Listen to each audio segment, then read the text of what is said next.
थाली बजाते हैं, ताली मारते हैं, दौड़ते हैं। बड़ा भाई अजब नजारा है भगवान भोले शंकर जी का बराती में। शादी चले रचाने शंकर, अरे भूत बजाए था, शोर हुआ हिमगिरी नगरी में, दुल्हा है कंगाल। शोर हुआ हिमगिरी नगरी में, दुल्हा है कंगाल। शादी चले रचाने शंकर, शादी चले रचाने शंकर, भूत बजाए था, शोर हुआ हिमगिरी नगरी में, दुल्हा है कंगाल। शोर हुआ हिमगिरी नगरी में, दुल्हा है कंगाल।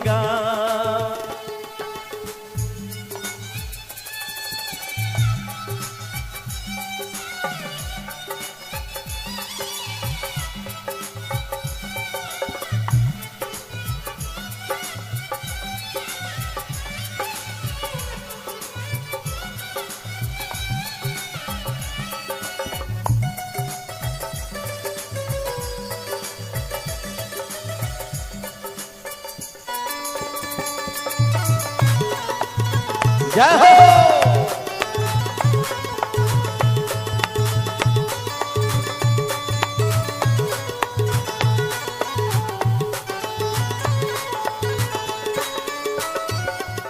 शादी चले रचाने शंकर, अंगूठे भूत लगाए।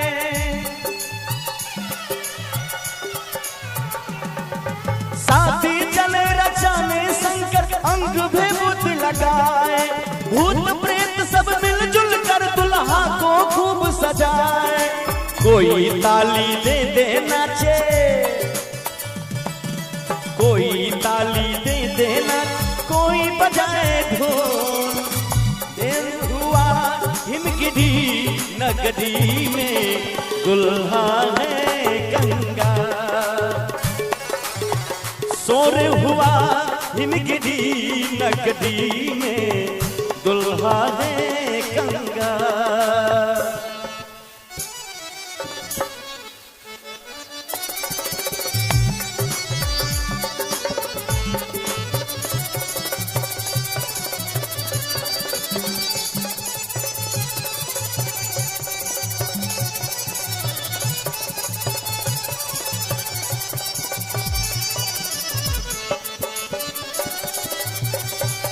जय हो।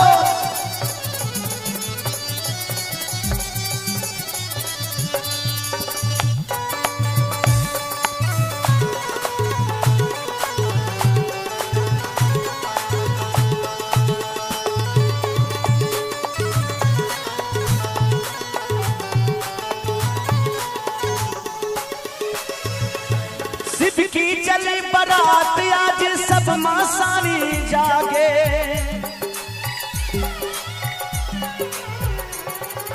शिव की चली बारात आज सब मां सारी जागे। बाघंबर को कसे सर्प से दुल्हा चलते आगे। विष्णु को वाहन को देख के सर्प कमर से भागे। ज्यों ही सर्प किसके कमर से, ज्यों ही सर्प किसके कमर से गिरे बाघंबर छाल। शोर हुआ हिमगिरी नगरी में, दुल्हा है कंगाल। शोर हुआ हिमगिरी नगरी में, दुल्हा है कंगाल। शादी चले रचाने शंकर, शादी चले रचाने शंकर, भूत बजाए था, शोर हुआ हिमगिरी नगरी में, दुल्हा है कंगाल। शोर हुआ हिमगिरी नगरी में, दुल्हा है कंगाल। शोर हुआ हिमगिरी नगरी में दुल्हा है गंगा। शोर हुआ हिमगिरी नगरी में दुल्हा है गंगा।